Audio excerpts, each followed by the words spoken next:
இன்றைக்கி அமெரிக்காவில் வந்து ஆரம்பிக்கலாம். அமெரிக்கா மார்க்கெட், யூஎஸ் மார்க்கெட் வந்து பட்டு மோசமாக கீழே விழுந்துட்டுருக்கு. சாதாரணமாலாம் நீங்கள் அடித்தா கீழே விழுவ மாட்டீங்கன்னு சொல்லிட்டு நேற்று ஓப்பன் பண்ணி 500 பாயிண்ட்ஸ் மேலே ஏற்றி கீழே இறக்குனாங்க. நேற்று மட்டும் யூஎஸோட டவ் ஜோன்ஸ் நீங்கள் எடுத்துக்கிட்டிங்கன்னா 1128 points swing high to low. அப்போ நினச்சி பாருங்களேன், what is a kind of swing they are made. 5 நாளில் வந்து 5.5% கீழே விழுந்திருக்கு. இன்ஃபேக்ட் எக்ஸாக்டாக சொல்லணும்னா 5.58%. ஹை வந்து டவ் ஜோன்ஸ் வந்து போன வாரம் வந்து 48,431 அண்ட் இன்னைக்கு அதாவது நேற்று நைட் க்ளோஸ் ஆனது வந்து 45,728. 2,700 பாயிண்ட்ஸ் வந்து கீழே விழுந்திருக்கு ஜஸ்ட் 5 ட்ரேடிங் டேஸ். 5.5% பெருசா? சத்தியமாக பெருசு கிடையாது, நிஜமாவே பெருசு கிடையாது. But the speed at which it has fallen. And இன்னைக்கும் ரைட் நவ் ஃபியூச்சர்ஸ் வந்து நீங்கள் எடுத்து பார்த்தீங்கன்னா நெகட்டிவ்ல தான் இருக்குது. இது ஒன்று. ரெண்டாவது, பெருசாக அடி வாங்கினது எதுன்னு சொன்னால் பிட்காயின். எல்லாருமே வந்து இந்த தடவை சொல்லிட்டு இருந்தாங்க கோல்டு இல்லாத ஆல்டர்னேட்டிவ் இன்வெஸ்ட்மெண்ட்ஸ், அதாவது மணி எல்லாமே வந்து பிட்காயினுக்கு போகுன்றது. ஏன்னா ஆல்மோஸ்ட் $130,000 வரைக்கும் போச்சு. எனக்கு தெரிஞ்சு 2012-13 எங்களுக்கு வந்து ஆஃபர் வந்துச்சு, will you be interested marketing it in இந்தியான்றது. அப்போ வந்து 650 to 700 இருந்துச்சு. And we were said no. Within 2 weeks வந்து அது $900 போனப்போ கூட என்கிட்ட கேட்டப்போ we said we are not into it.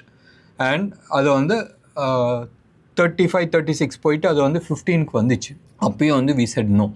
And right now 1,26,186 high dollars, ஞாபகம் வச்சுங்க, டாலர்ஸ்.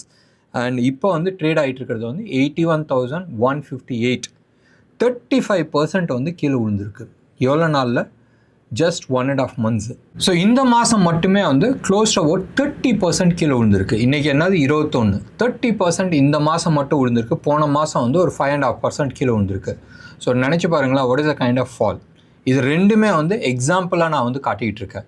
அண்ட் ரீசெண்டாக நம்ம சில்வரும் வந்து பெருசாக கீழே விழுந்துச்சு, ரைட்? Thank God. அது வந்து இந்தியா ஸ்பெசிஃபிக் ப்ராப்ளமாக இருந்துச்சு. இந்தியாவில் வந்து ஹெவி ஷார்ட் பண்ணி வச்சுருந்தாங்க. இப்போ ரீசெண்டாக நீங்கள் வந்து எடுத்து பார்த்தீங்கன்னா க்ரோ ஆப் ஊரில் வந்து வர ஸ்டாக்ஸ் எல்லாமே, அதாவது ஐபிஓவில் வந்து லிஸ்ட் ஆகிற ஸ்டாக்ஸ் எல்லாமே பெருசாக கீழே விழுவுதுன்னு சொல்லிட்டு ஊரே பூரா ஷார்ட் பண்ணி வச்சுருந்தாங்க. ஷார்ட் பண்ணி வச்சுருந்தா காலைல வந்தோடனே வித்துடுறாது, கேஷில் கையில் பொருள் கிடையாது, வித்தாச்சு. அண்ட் ஈவினிங் வாங்கிறதுக்கு பொசிஷன்ஸ் கிடையாது. பொசிஷன் இல்லாத போது என்ன ஆகுது, மேலே போயிட்டே இருக்குது. அப்பர் சர்க்கியூட்னு போச்சு. Beautiful actioning, right? Third day நீங்கள் வந்து ஸ்டாக்கை ஷார்ட் பண்ணியாச்சு, கையில் இல்லாத ஷார்ட்டை நீங்கள் ஷார்ட் பண்ணுறீங்க, ஸ்டாக் ஷார்ட் பண்ணுறீங்க. ஈவினிங்குள்ளே வாங்கி ஆகணும். ஈவினிங்குள்ளே அப்பர் சர்க்கியூட்டில் நிற்கும் போதும் அது ஆக்ஷனுக்கு போயிடும். தேர்ட் டே உங்கள் புரோக்கர் வந்து மார்க்கெட்டில் போட்டு வாங்குவாங்க. அண்ட் அதே மாதிரி டெய்லி அப்பர் சர்க்கியூட் ஆகி ஸ்டாக் லிஸ்ட் ஆனதுலேருந்து டபுள் ஆகிடுச்சு, ரைட்? 5 நாளில் வந்து டபுள் ஆச்சு. இன்ஃபேக்ட் அது வந்து போன வாரம் இல்லை, இந்த வாரத்தில் வந்து ஒரு நியூஸு. எக்ஸ்சேஞ்ச் இருக்குல்ல, என்எஸ்சி பிஎஸ்சியோட மார்க்கெட் கேப்போட க்ரோ ஆப்போட மார்க்கெட் கேப் ஜாஸ்தி இருந்துச்சு. நினச்சி பாருங்களேன், ஒரு எக்ஸ்சேஞ்சோட ஒரு புரோக்கர் வந்து பவர்ஃபுல்லாக இருந்தாப்புல. எனிவே அது வந்து அது வந்து க்ரோ ஆப்பில் என்ன மாதிரி ஷார்ட் பண்ணி மாட்டினாங்களோ அதே மாதிரி தான் சில்வர்லேயும் இந்தியாவில் நிறைய பேர் ஷார்ட் பண்ணி வச்சுருந்தாங்க. மார்வாடிஸ் வந்து உங்களுக்கு தெரியும், தீபாவளிக்கு வந்து அக்கௌண்ட் செட்டில் பண்ணி ஆகணும். அண்ட் அந்த அக்கௌண்ட் செட்டிலிங்கில் போய் மாட்டினாங்க. எப்படி எம்சிஎக்ஸில் ஒரு உச்சத்தில் இருக்கிறவங்க ஒரு காலத்தில் இருந்துச்சு, இன்றைக்கி இருக்கா இல்லையான்றது எனக்கு தெரியாது. பட் டப்பா ட்ரேடில் வந்து நிச்சயமாக அந்த டப்பா ட்ரேட் ஆப்ரேட்டருக்கு வந்து தெரியும் எத்தனை பேர் ஷார்ட்டில் இருக்கிறாங்கன்றது. ஸோ அந்த மார்க்கெட்டில் தான் வந்து சில்வர் தாறுமாறாக போச்சு. Almost unofficial market it was 2 lakh இருந்துச்சு, ரைட்? தீபாவளி முடிஞ்சிச்சு, அடுத்த நாள்லேருந்து கீழே விழுவ ஆரம்பிச்சிச்சு. புது அக்கௌண்ட் ஆகிடுச்சுல. ஸோ நிறைய பேர் அதில் மாற்றினாங்க. அண்ட் அந்த பேசிஸில் தான் இப்போ சில்வர் ப்ராபப்ளி வந்து ஒரு ரேலி வருதான்றது தெரியாது. சில்வர் கோல்டு வந்து நம்ம தீபாவளி மொதல் ஒரு கிராஷ் பார்த்தோம். ஃபர்தர் கிராஷ் வருமா தெரியாது. பட் அடுத்த 1.5 yearsல வந்து we are expecting silver right now it's around $50 பக்கமாக இருக்குது. வி ஆர் எக்ஸ்பெக்டிங் டு $68 வரைக்கும் போகுன்றது. கோல்டு வந்து ஜாஸ்தி அப்சைடில் கிடையாது. ஸோ கோல்டு சில்வர் நீங்கள் விட்டுருங்க, alternative investments we are not talking about it. இருந்தாலும் உங்களோட அசெட்டில் வந்து மேக்ஸிமம் 15%க்கு மேலே வந்து கோல்டு அண்ட் சில்வர் வேணும். இப்போ யூஎஸ் மார்க்கெட் அண்ட் பிட்காயினை பற்றி நம்ம பேசலாம். நான் ஆல்மோஸ்ட் லாஸ்ட் வந்து ஒரு 2.5 months வந்து நான் வார்னிங் கொடுத்துட்ருக்கேன். உளுந்துச்சுன்னா உங்களால் எக்ஸிட் பண்ணுறதுக்கு டைம் இருக்காது, ரைட்? பிட்காயின் நீங்கள் எடுத்துங்க, எக்ஸிட் பண்ணாத நிறைய பேர் வந்து மாட்டிகிட்டு இருக்காங்க. எனக்கு தெரிஞ்சு அட்லீஸ்ட் ஒரு dozen people who said I have நிறைய பிட்காயின்ஸ் வச்சுருக்கிறேன்றது. அவங்க எக்ஸிட் பண்ணாங்களான்றது எனக்கு தெரியாது. பட் 35% டவுன்ன்றது நினச்சி பாருங்களேன். we are talking about $45,000. 45,000 into 88 89 போடுங்க. இன்றைக்கி வந்து அதுவும் ஒரு சப்ஜெக்ட் இருக்குது. 89 நீங்கள் போட்டிங்கன்னா என்ன அமௌண்ட்டுன்றது நினச்சி பாருங்கள், ஜஸ்ட் 1 பிட்காயினில். So that is the kind of loss we are talking about. எப்பயுமே ஏறுறது இட் டேக்ஸ் அபவுட் 1 year எடுத்துச்சுன்னா அடுத்த 15 days to 20 daysல வந்து அது கீழே விடுவோம். அதுதான் வந்து ஃபாலிங் மார்க்கெட். அண்ட் பேனிக்கில் செல் பண்ணும்போதும் always there is a bigger panic.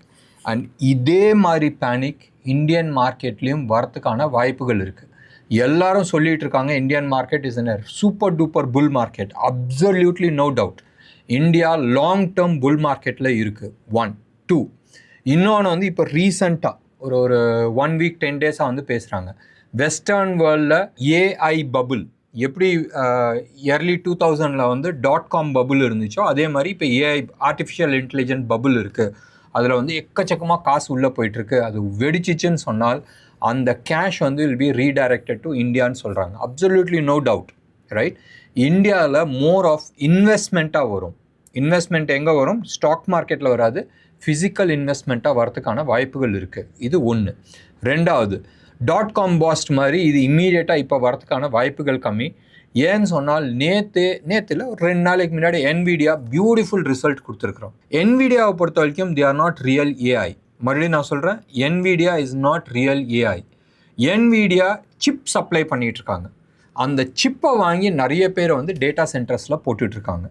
And நிறைய கம்பெனிஸ், மறுபடியும் நான் சொல்கிறேன், நிறைய கம்பெனிஸ் ஏஐ சிப்புக்கு NVIDIAட்ட தான் போகிறாங்க. Because they have powerful chip. யாருக்கு லாஸ் வரும்? இவங்களுக்கு தான் லாஸ் வரும். ஸோ ஞாபகம் வச்சுங்க, மேனுஃபேக்சரருக்கு லாஸ் இருக்காது இப்போதைக்கு, அவனுக்கு ப்ராஃபிட் தான் இருக்குது. ஏன்னா அவங்க வந்து 100 சிப்பு மேனுஃபேக்சரிங் பண்ணுறாங்க, இங்கே 500 சிப்புக்கு வந்து டிமாண்ட் இருக்குது. ஸோ டெஃபினெட்லி அவங்க லாஸில் போக மாட்டாங்க. They are not AI, they are only supporting AI companies. அப்போ யார் ஏஐ? சாஃப்ட்வேர்ஸ் பண்ணிகிட்ருக்காங்க. சாஃப்ட்வேர்ஸ் பண்ணிகிட்ருக்காங்க. இதை நம்பி பெரிய லெவலில் வந்து இன்வெஸ்ட்மெண்ட்ஸ் பண்ணிகிட்ருக்காங்களா, அவங்க மாட்டுவாங்க. வெயிட் பண்ணி பார்க்கலாம். கூகுளும் வந்து ரீசெண்டாக வந்து சொல்லியிருக்கிறாங்க, எஸ் ஏஐ வந்து எங்களுக்கு ஃபியர் இருக்குது, பெரிய பபுள் ஆகிட்டுருக்கு, பட் கூகுள் வந்து இஸ் சேஃப். ஏன் சேஃப்னு சொன்னால் அவங்களோட ப்ரௌசர் இருக்குது, அவங்கள்ட்ட டேட்டாஸ் இருக்குது, அவங்களுக்கான கஸ்டமர்ஸ் இருக்கிறாங்க. ஸோ அவங்க வந்து டேட்டாஸ் வெளியிலேருந்து எடுக்கணும்னு அவசியம் இல்லை. ஊரில் இருக்கிற அத்தனை சர்ச் டேட்டாஸும் அவன்கிட்ட தான் இருக்குது. ஸோ அவன் வெளியிலேருந்து யார்ட்டையும் வாங்கணுன்ற அவசியம் கிடையாது, which could be used for their processing. மற்றவங்க எல்லாருமே வந்து datas has to be put in. So இது மனசில் எங்கேயாச்சும் ஒரு இடத்துல வச்சிங்க, இந்தியன் மார்க்கெட் மிக விரைவில் ஃபால் ஆகிறதுக்கான வாய்ப்புகள் இருக்குது. யூஎஸ் மார்க்கெட் ஒரு 30-40% கீழே உளுந்துச்சுனால் டெஃபினட்டாக வந்து இந்தியன் மார்க்கெட் அட்லீஸ்ட் 20-25% உளுந்தே தீரும். பயம் இருக்கும். நீங்கள் இன்றைக்கே எடுத்து பாருங்கள், இன்றைக்கி இன்னும் எஃப்ஐஐ டேட்டாஸ் வரல, எஃப்ஐஐஸ் எவ்வளோ விற்றாங்கன்றது தெரியாது. பட் இன்றைக்கி நிறைய விற்று இருக்கிறதுக்கான சான்சஸ் இருக்குது. என்ன பேசஸில் சொல்கிறேன்னு சொன்னால், ருப்பி நேற்றெல்லாம் வந்து 10 பைசா 15 பைசா டிஃப்ரென்ஸ் இருந்துச்சு. 88 rupees 60 பைசா 70 பைசான்னு இருந்துச்சு. இன்னைக்கு 89.70. எவ்வளோ? 89, எக்ஸாக்டாக சொல்ல போனால் 89.67 வந்து ட்ரேட் ஆகிட்டுருக்கு. 3 பைசானால நான் 17, ரைட்? ஸோ நேற்றுக்கும் இன்றைக்கும் 1 rupees டிஃப்ரென்ஸ் வந்திருக்கு. So definitely there is something seriously going ராங்ன்றதான் மனசு சொல்லுது. அண்ட் இது யூஎஸ்னாலையா இல்லை வேறு என்னதுன்றது தெரியாது. எப்பயுமே வந்து we call it as a black Friday. US market இன்னைக்கு எப்படி க்ளோஸ் ஆகுதுன்ற பேஸஸில் தான் வந்து மண்டே அன்னைக்கு நம்ம மார்க்கெட் ரிஃப்ளெக்ட் ஆகிறதுக்கான சான்சஸ் இருக்குது. ஞாபகம் வச்சுங்க, டியூஸ்டே அன்னைக்கு மந்த்லி எக்ஸ்பைரி, டிசம்பர் மாதத்துக்கான நியூ கான்ட்ராக்ட் வெனஸ்டேலேருந்து ட்ரேடிங் இருக்கும். ஸோ ஆல்ரெடி ரோல் ஓவர் முடிஞ்சிருச்சு. ஸோ அந்த ரோல் ஓவர் முடிஞ்ச நாள் தான் இன்றைக்கி நம்ம நிஃப்டியில் வந்து ஒரு ஆட்டம் இருந்துச்சு. எனிவே, ஸோ மனசில் ப்ளீஸ், ரைட், உங்களோட கேஷ்ன்றது very very very important. Strict stop loss maintain பண்ணுங்கள். நிஃப்டியை பேஸ் பண்ணி நீங்கள் பண்ணாதீங்க, உங்கள் ஸ்டாக் ஸ்பெசிஃபிக்காக பண்ணுங்கள், ரைட்? நிஃப்டி லாஸ்ட் 2-3 டேஸாக மேலே ஏறினதுக்கு ஹெச்டிஎஃப்சி அது வந்து மேலே ஏறுற ஸ்டாக் கிடையாது. ஏதோ ஒரு காரணத்தினால மேலே ஏறிட்டு இருக்கு. வித்தவுட் வால்யூம் வந்து ஏறிட்டு இருந்துச்சு. ஹெச்டிஎஃப்சி ஆகட்டும், ஐசிஐசிஐ ஆகட்டும், கோட்டக் ஆகட்டும், they are not actually supporting, right? Access வந்து விதிவிலக்கு புல்லிஷாக இருக்குது. நிறைய பப்ளிக் செக்டர் பேங்க்ஸ்லாம் புல்லிஷாக இருக்குது. But definitely HDFC and ICICI as on yesterday it was not bullish. நம்ம வந்து ருப்பி பற்றி பேசினோம். 89.67 அந்த லெவலில் வந்து ட்ரேட் ஆகிட்டுருக்கு. அப்படியே கோல்டு ரேட்டும் நம்ம சொல்லிடலாம், ஒன்றும் பெருசாக குறையில. தோ இன்டர்நேஷ்னல் மார்க்கெட்டில் அபவுட் $14 கீழே குறைஞ்சிருக்கு. பட் ருப்பி வீக் ஆனனால அதே லெவலில் தான் நிற்கிது. 12,770, மறுபடியும் நான் சொல்கிறேன், 12,770 பர் கிராம் 24 கேரட் ஜிஎஸ்டியோட சென்னையில் ஹோல்சேல் மார்க்கெட் ரேட்டு. சில்வரை பொறுத்த வரைக்கும் எஸ் ஓரளவு குறைஞ்சிருக்கு. 1,56,800 வந்து ட்ரேட் ஆகிட்டுருக்கு. மறுபடியும் சொல்கிறேன், 1,56,800 ட்ரேட் ஆகிட்டுருக்கு. இது 999 குவாலிட்டி ஜிஎஸ்டியோட சென்னையில் விற்கிற rate. India Vicks, again one more point. India Vicks இன்றைக்கி மட்டுமே உச்சத்தில் இருக்கும்போதும் 14% வந்து ஏறி இருந்துச்சு.